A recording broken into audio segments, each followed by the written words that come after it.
Thanks for staying up late. The New Mexico Chevy Dealers.com Football Friday Night Show is ready to serve up Pigskin postseason. On the show tonight, the Battle of Valencia County, the remix, postseason previews, skylights, and always on this show, we start with our game of... The defending 5A champions, La Cueva, taking on Clovis. Bears dropped the Wildcats during the regular season.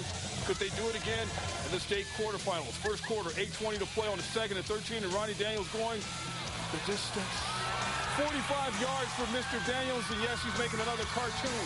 7-0 La Cueva after he crosses the plane. More first quarter. La Cueva defense showing up. Mark Cowler with a good hit to jar the ball loose. Boom. I think you heard the footsteps. And the band played on. 4th and 1, Ronnie Daniels getting the rock. And that, my friend, is a first down. Coach Romero liking that. 2nd and 8, Daniels with the carry again, getting the first down, setting up yet another touchdown for himself.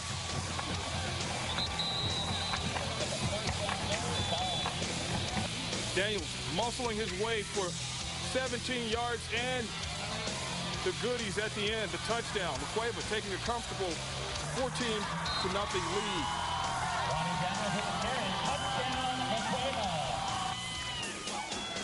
Second half highlights, Daniels getting the rest, and Clovis waking up. Third quarter, quarterback Jordan Hill calls his own number. Running on 2nd and 7. That's how you keep the drive alive. Then, more Hill coming up. Deciding he's going to hold on to it again, and Hill just has his wheels working.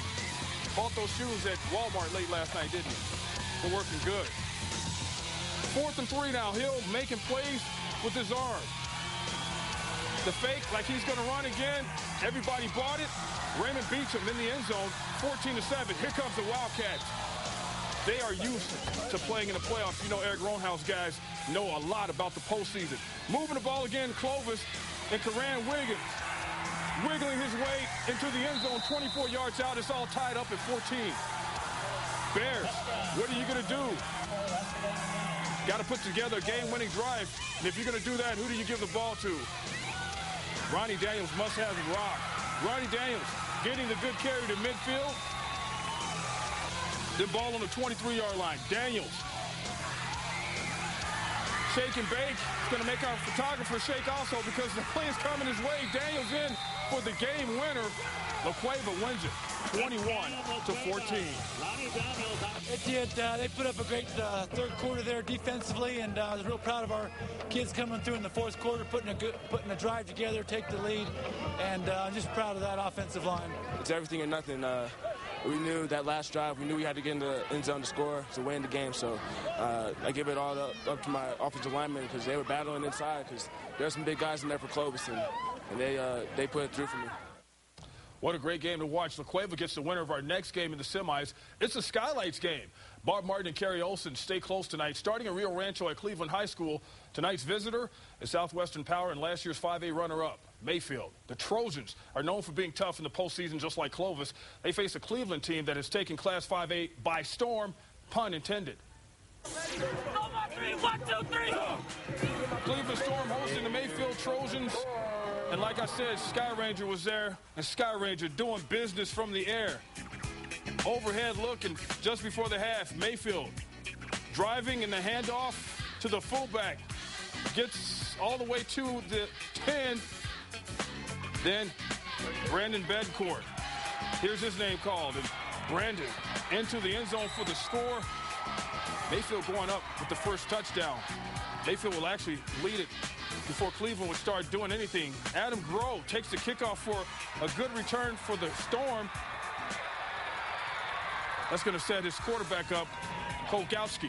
On a broken play, tries to run, but the ball is stripped, fumble. Picked up by Matthew Raimondo. And that is not what Coach Kirk Potter wants to see. Later, Axton Franzoy to Braxton Smith as Mayfield takes advantage of the turnover, keeping the ball moving, and then Ricky Milks milking one for another touchdown as he gets into the end zone. Mayfield fans liking it as Cleveland would have to try to fight back to get into this game. Kolgowski looking, finding Chris Petro to the 10. Then the handoff to Thomas Knox for the score. And here comes the storm. Just like that, it's 14-7. Cleveland cheerleaders saying our team is trying to do something. Later, though, right when Cleveland looked like they would tie the game up, a tough call on a muff Cleveland punt. The ball recovered in the end zone after this muff punt. Cleveland should have had a TD with the extra point would have tied the game to 21, but it's called a touchback. They were saying that the ball has to be in possession or it was a touchback. First time I heard of that. All they could do is watch as Mayfield continues to go down the field, and Mayfield picks up the victory 21-13. Tough game. Cleveland's got a great football program. Coach Potter's put it together in the last 2 years. They got a great football team. Our kids just came out here, and tradition does mean something, and our kids showed it tonight. How's it feel to be able to move on? It feels great. I don't know who we're playing yet, but I can't wait to find out. Hopefully, we got La Cueva at home or Clovis. We got to go all over there, but it doesn't matter right now. I'm so proud of our kids, and they played super. You have La Cueva at home. El Dorado Eagles at the Las Cruces Bulldogs. Dogs coming out. El Dorado going out on the board. Marcus Jaramillo to Tyler McCullough back from his spleen injury, and Tyler finding running room, strolling into the end zone for the touch. 7-0 Eagles. Las Cruces goes to work. Jeremy Burma decides he's going to just call his own number. Jeremy getting into the end zone, locking up the game at 7 apiece. Then it's Burma to Jeff Segovia. Segovia doing the rest, getting into the end zone. Las Cruces up 14-7. El Dorado in pump formation and blocked. Jeff Segovia on the defensive end, getting something done for his team. And that's huge because it sets up Xavier Hall for another Las Cruces score. Las Cruces wins it in the closing seconds, surviving a serious El Dorado rally, 28-21, the final. There's one more 5A quarterfinal game on the schedule. Top seed Manzano is hosting tomorrow. Our Lawrence Gilligan has more. Lawrence. Thanks, Van. Las Cruces has advanced to face the winner of Carlsbad and top seed Manzano in the semifinals. The Manzano Monarchs and Carlsbad Cavemen will play tomorrow at Wilson Stadium at 2 p.m. The Cavemen haven't missed a beat since dropping the Clovis Wildcats near the end of district play. The Cavemen used that momentum to charge into the postseason, where they are still alive and face a Manzano Monarchs team that has done what no team has this entire season, beat the La Cueva Bears. That victory gave the Monarchs the title in District 5 and later the top seed for the playoffs. Monarchs head coach Aaron Ocampo has enjoyed a good year and expects the battle as his team plays host tomorrow. Our season's been good. We've gotten better throughout the year, and our guys have individually and collectively played. I played better, and we're excited about the things we've done. But we know that in order to have a good season, you got to play well at the end of the season, and we're excited to play Saturday. Excited to get out and get back on the field since we've had the off week. So hopefully it'll be a good game.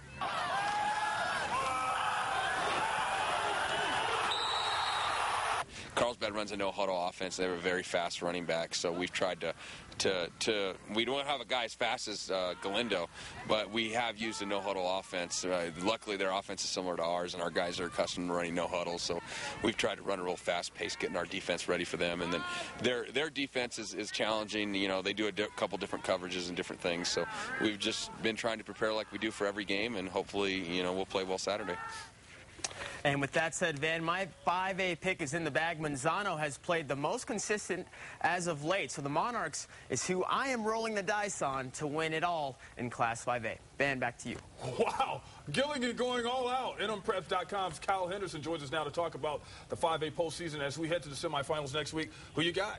You know what? It's going to be a dogfight as we move on to the season. You know, we saw some fantastic games tonight. I was out at the Mayfield-Cleveland matchup, and it was fantastic. You know, Mayfield holding on in the end. You also have La Cueva and Clovis going down to the wire. And, you know, up next for tomorrow, you know, you got the Manzano Monarchs. And right here, we're checking out Ronnie Daniels doing his thing, making that another cartoon, as you said earlier. I mean, the kid can just do it all. Going down as one of the all-time greats in New Mexico high school football history. Owns every record pretty much in the books. Look, he can do it out of the backfield, catching the football, too.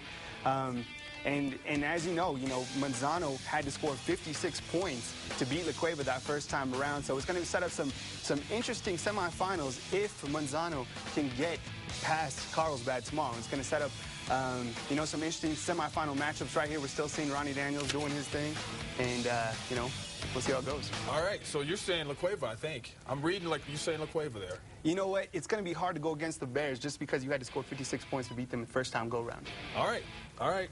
Well, I know what it's time for us to do. It's time for us to take a break and pay some bills. Stick around. There's much more. NewMexicoChevyDealers.com Football Friday night coming your way.